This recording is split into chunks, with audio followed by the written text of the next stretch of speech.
Israel agrees to begin 4-hour pauses each day in North Gaza to let people flee the fighting. In the meantime, its military operations put a medical complex at risk where thousands of displaced Palestinians are sheltering. The recent 12 months mark the hottest year-long period ever recorded on Earth, a new climate study says. This comes ahead of the COP28 later this month. K-pop could no longer be the K-pop you used to know. Check out foreign groups that are trained under the K-pop producing and training system and how this trend is forming K-pop 4.0. It's November 10th, 2023. This is News Center. Good evening. Thank you for joining us. I'm Yoon Jung-min. The Middle East war is where we begin our coverage tonight. Israel agrees to suspend military operations for 4 hours each day and open a new evacuation route from Gaza City for people to find a safer location. In the meantime, the Israel Defense Forces operations put a medical complex in Gaza at risk, where thousands of Palestinians are sheltering. Yoon with the latest. The White House said Israel has agreed to make daily 4-hour humanitarian pauses in its wartime operations in northern Gaza to enable innocent civilians to find safer locations starting on Thursday local time. National Security Council spokesman John Kirby said Israel makes its own decisions, not the U.S., and there will be no military operations in the region during the pause. Each day, the Israeli military will announce its 4-hour pause at least 3 hours in advance, indicating where and when. Kirby noted that Israel will also open a second corridor for civilians heading south, a coastal road connecting to Gaza's main north-south highway. According to an Israeli official on Thursday, after a first corridor was opened several times this week, more than 80,000 people used it to flee northern Gaza. Meanwhile, Israeli Prime Minister Benjamin Netanyahu stated that this was not a ceasefire in Gaza, adding this could only come with the release of all hostages taken by Hamas. There will be no ceasefire without the release of our hostages. Anything else is futile. On the same day, Israel Defense Forces spokesman Rear Admiral Daniel Hagari uploaded a post on social media saying ground operations were ongoing in the military quarter, the main base of Hamas inside Gaza City. The IDF added that an infantry brigade and armored units entered the zone to destroy Hamas facilities, killing around 50 Hamas members. Defense Minister Yoav Gallant said the IDF had developed new ways to enter or destroy tunnels without harming hostages and that the fighting would not be stopped until all the hostages were rescued safely. Israel's military has alleged that Hamas operates a command center at the site of the Dar Al-Shifa Hospital, which includes entrances to its extensive tunnel network, something Hamas and hospital officials have denied. The Director General of Dar Al-Shifa said on Friday that Israel struck a yard in the hospital complex, leaving 4 people wounded. According to the Al Jazeera news agency, he said this led to a lot of casualties, including critical injuries. It could have been a massacre in this place because of the number of people in this complex. He added that everyone in the hospital, including medics and patients, were in a state of fear because of the constant explosions happening near the facility. Yoon, Arirang News. Leaders of the Asia-Pacific Economic Cooperation are heading to San Francisco to attend this year's event that begins this weekend. What's grabbing attention is a meeting between President Joe Biden and his Chinese counterpart Xi Jinping. Choi Min-jung covers the broader agenda ahead. The 2023 Asia-Pacific Economic Cooperation Summit, or APEC, kicks off on Saturday in San Francisco. This year's event is hosted by U.S. President Joe Biden under the theme, Creating a Resilient and Sustainable Future for All. World leaders from 21 member economies, including South Korea, Japan, and possibly China, are expected to take part, although Russia, currently engaged in war with Ukraine, will reportedly not attend. With leaders set to hold discussions next week, all eyes are on whether the leaders of the U.S. and China will hold their own summit talks. Presidents Joe Biden and Xi Jinping last met each other on the sidelines of the G20 summit in Bali last year. Pundits are hinting at possible signs of improvement to thorny relations caused by trade disputes and an alleged Chinese spy balloon that passed over the U.S. early this year. The meeting between the leaders would follow Washington's recent push to stabilize tense ties, including a series of cabinet-level meetings. Ahead of the APEC summit, U.S. Treasury Secretary Janet Yellen met with Chinese Vice Premier He Lifeng on Thursday to limit the economic fallout caused by tensions between Washington and Beijing. Yellen said she seeks open and substantive discussions with China and a healthy economic relationship that benefits both countries over time. As I've said, the United States has no desire to decouple from China.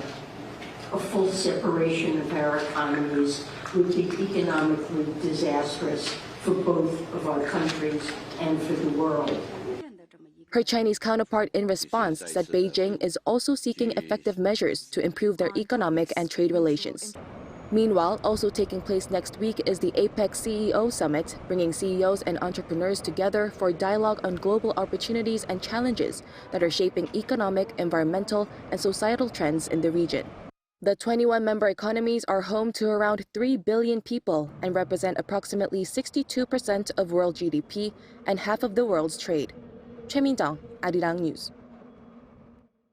South Korea has decided to provide $300,000 worth of humanitarian aid to Nepal following last week's deadly earthquake.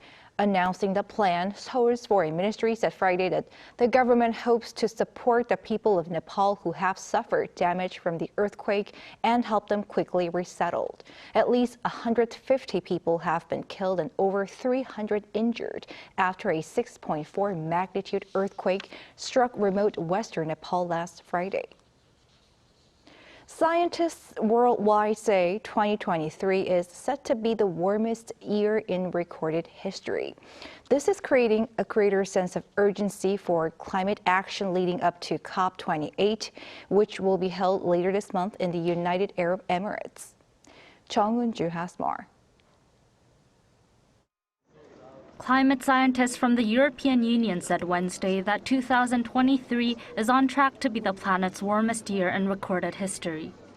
According to the EU's Copernicus Climate Change Service, or C3S, last month was the hottest October on record and 1.7 degrees Celsius warmer than average temperatures for the same month in pre-industrial times. C3S Deputy Director Samantha Burgess described the October temperature anomaly as very extreme.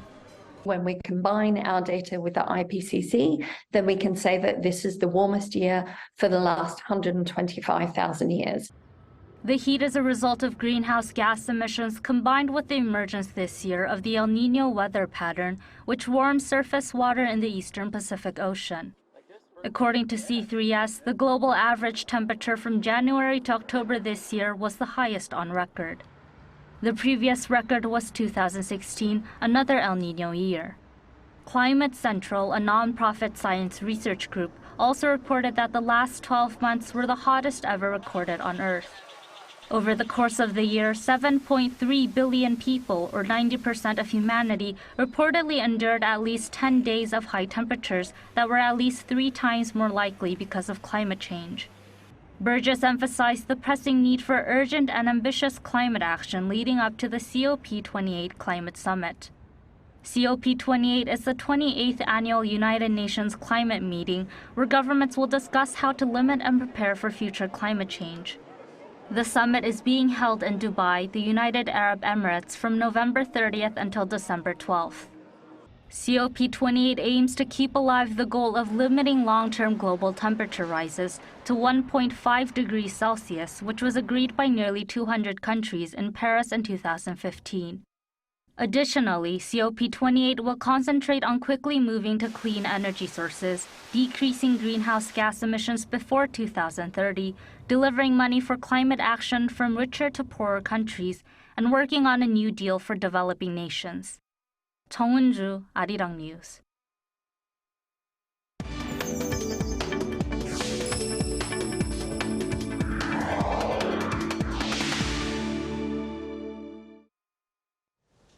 The UAE considered South Korea as a partner for economic cooperation like in the green industries. This is according to the UAE Economy Minister as he sat down with our correspondent Lee Soo-jin here in the South Korean capital to talk about current and future business opportunities. The United Arab Emirates sees South Korea's green industries such as agri-tech as viable areas for future cooperation. Talking to Arirang News on Thursday, UAE Minister of Economy Abdullah bin Tuq Al-Mari said that Seoul-Abu Dhabi economic ties have progressed to an unprecedented level. In October, South Korea and the UAE concluded talks to sign a comprehensive economic partnership agreement, a bilateral free trade deal that is Seoul's first with a Middle Eastern nation. I think on the levels of government to government, all the agreements has been signed or to be signed and to be ratified. I think it's a time for business to business to find business opportunities. What kind of business opportunities and incentives can the UAE provide to South Korean companies looking to enter the market? So the UAE had a huge change in the economic legislations in the last 2 years. One which was very important is we gave 100% ownership for any company who wants to come in mainland. In the previous legislation, we had the 51 local partner, 49 foreigner partner. We've seen 1,100 Korean companies already established in the UAE, and we're hoping to go see more there. In a bid to boost global investment, the UAE amended a law to allow foreign entrepreneurs to set up businesses in the UAE without local shareholders' involvement. He said the UAE is interested in doing more business with South Korean companies in green industries as part of efforts to secure a sustainable economic future. I think the agriculture and food security is a very important one. We launched as well very recently, 2 days ago, our cluster on agri-tech economy, and I think that's an opportunity where we are looking at to work together with Korea. Minister Al-Mari, during talks with his counterpart at the Ministry of SMEs and Startups on Wednesday, discussed South Korean companies participating in industrial clusters in the UAE. The minister said that in the future, the UAE can also provide South Korean companies with opportunities to scale up and also serve as a gateway for them to enter other markets. Now, with the Comprehensive Economic Partnership Agreement, we signed one with Korea, we signed about 7 and 8 and more coming in the pipeline. These will open opportunities as well to look how to establish in the UAE and utilize the Comprehensive Economic Partnership Agreement with other countries to access other markets. He added that the current economic ties between South Korea and the UAE are like that of brother and sister, and that Seoul has companies with cutting-edge technologies that Abu Dhabi plans to not only partner with but also learn from. Lee Soo-jin, Arirang News.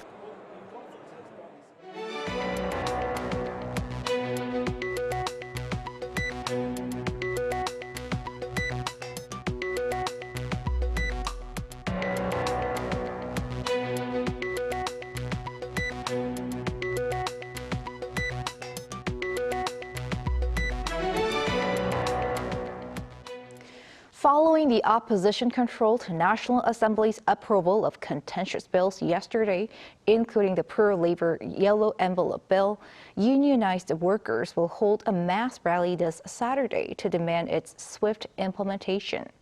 In the meantime, the nation's prime minister calls the passage regrettable. Lee Si-hoo reports. Around 140,000 unionized workers are expected to come out to the streets this Saturday to demand the swift promulgation and implementation of the so-called Yellow Envelope Bill approved by the opposition-controlled National Assembly on Thursday. The members of the Federation of Korean Trade Unions and the Korean Confederation of Trade Unions will come from around the country to gather in Seoul to hold separate demonstrations. They're demanding President Yoon Suk-yeol to not exercise his right to veto the Democratic Party-led revision to the Trade Union and Labor Relations Adjustment Act approved by the opposition at the Assembly following the ruling People Power Party's walkout. The revision guarantees bargaining rights for indirectly employed workers and prohibits damage lawsuits being brought against striking workers. Prime Minister Han Duck-soo said on Friday that the unilateral passing of contentious bills is regrettable. It is really frustrating and regrettable that agendas that deepen social conflict, that are far from the people's livelihoods, are handled without sufficient deliberation. This is unfortunate. The government will collect opinions from all walks of life on the problems and side effects of the bill passed this time and examine in depth the direction for the national interest. Prime Minister Han further called for the Assembly's support in helping the administration focus on an agenda that deals with the people's livelihoods.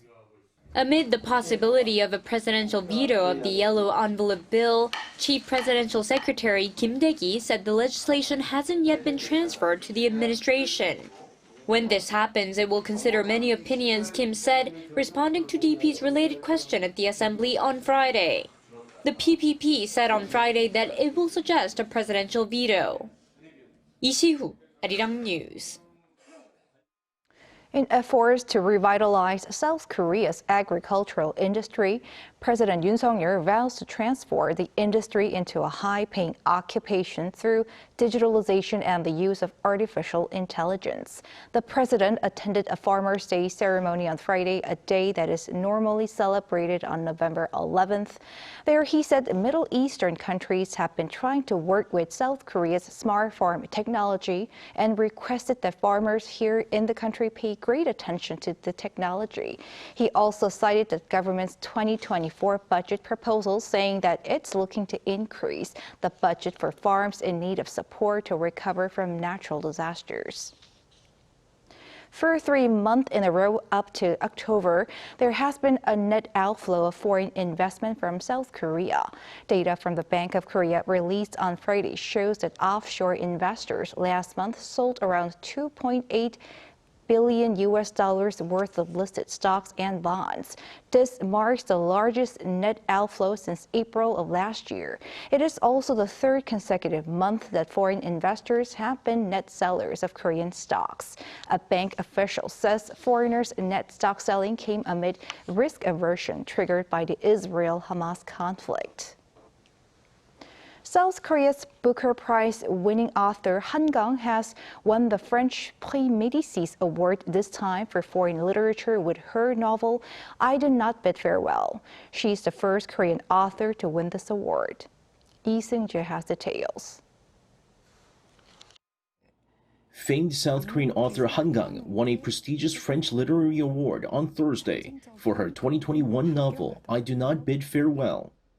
Her novel was chosen as the winner of the Prix Médicis Award for Foreign Literature. The Prix Médicis Award, founded in 1958, is considered one of the top literary awards honoring fictional work in France. In 1970, the foreign literature category was added to award books published in translation. Published 5 years after Han won the International Booker Prize for The Vegetarian, her latest award-winning novel describes the events surrounding the April 3, 1948 incident on South Korea's Jeju Island from the perspective of 3 women. The government of the day suppressed civilian protests against U.S. military rule, leading to the deaths of up to 30,000 people. The French edition of the novel was published in August. Han was shortlisted for the award in October and becomes the first Korean author to have won this award. She was previously nominated for Prix Médicis in 2017 for her 2011 novel Greek Lessons. Lee Seung-jae, Arirang News. A couple of concerts are being held here in Seoul this weekend where the audience can enjoy the beauty of both Korean and Taiwanese traditional music. Musicians from the two countries will put on traditional music performances dubbed Hwaibudong from this Friday to Saturday at South Korea's National Gugak Center's Yeakdang Hall. The title Hwaibudong is an idiom meaning pursuance of harmony while respecting differences. Friday's concert is a joint performance of Korean and Taiwanese artists, and on Saturday, musicians from Taiwanese National Center for Traditional Arts will be on stage performing orchestral music. Friday's joint concert is being hosted for the first time in 4 years since the COVID-19 pandemic.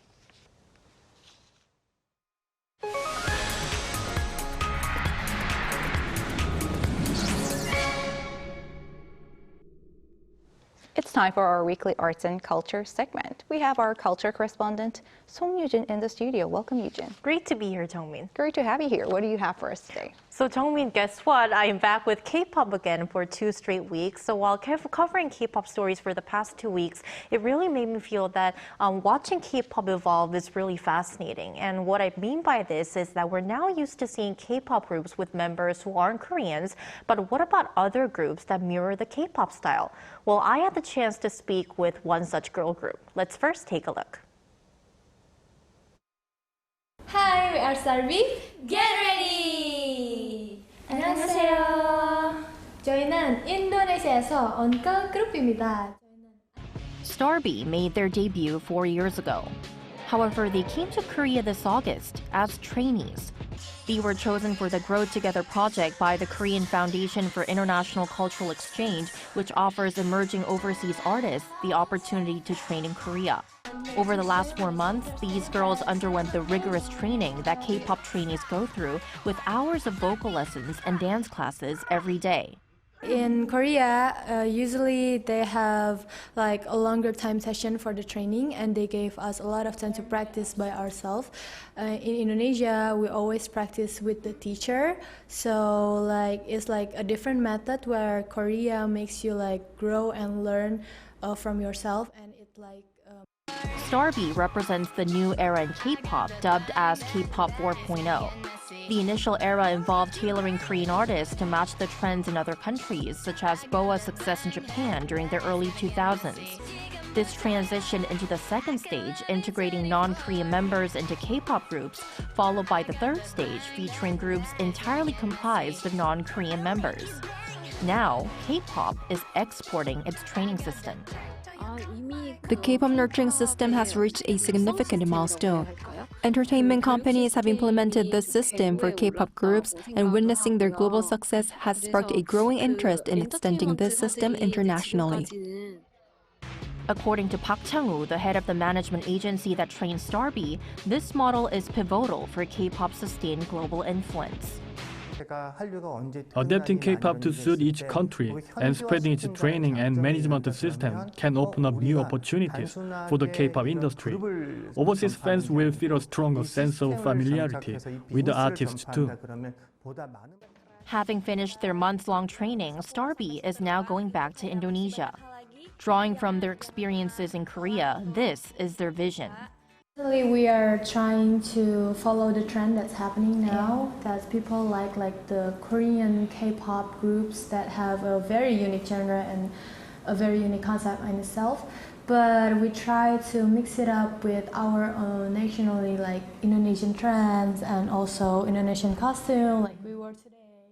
K-pop's fusion with diverse cultures is one way that could ensure its enduring impact on the global stage. You know what? K-pop really come a long way. It's exporting its training system right now. And Eugene, last time you were talking about the surge of English lyrics in K-pop. So what language are Starby's songs in? Well, Jongmin, I want to point out that just like I mentioned in my report, and when you first saw how Starby introduced themselves, they are not a K-pop group. So Starby is an Indonesian girl group who went through K-pop training. So their songs aren't in Korean. Their lyrics are either in Indonesian or English. But to link this back to the point I made last week, this kind of shows that more artists around the world are incorporating English lyrics in their songs so that they all want to reach a wider audience. Our culture correspondent, Song Yujin, thank you for your great report. Thank you.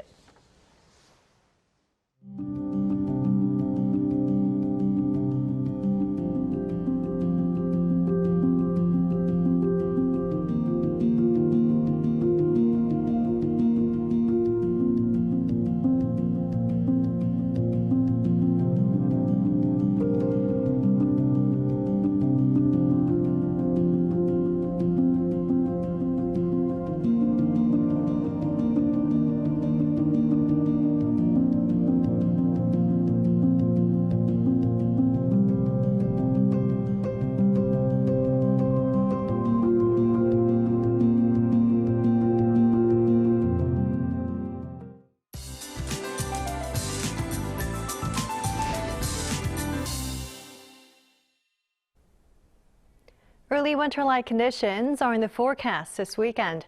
Morning temperatures will be in minus figures for the first time this season, at -2 degrees tomorrow and -3 on Sunday. Sensible temperatures will be much lower, so make sure to bundle up extra warm.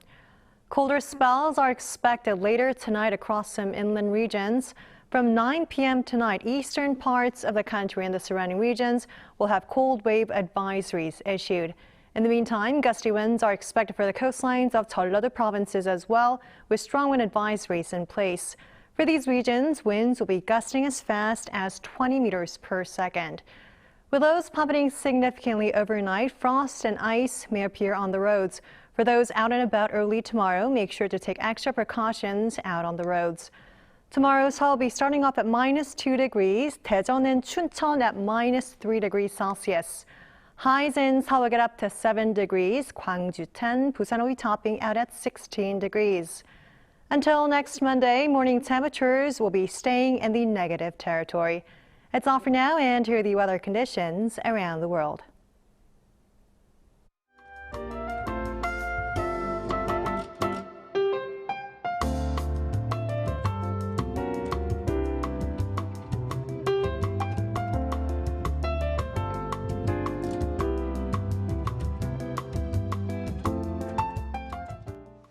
That is News Center for tonight. Thank you for watching. A panel session coming up.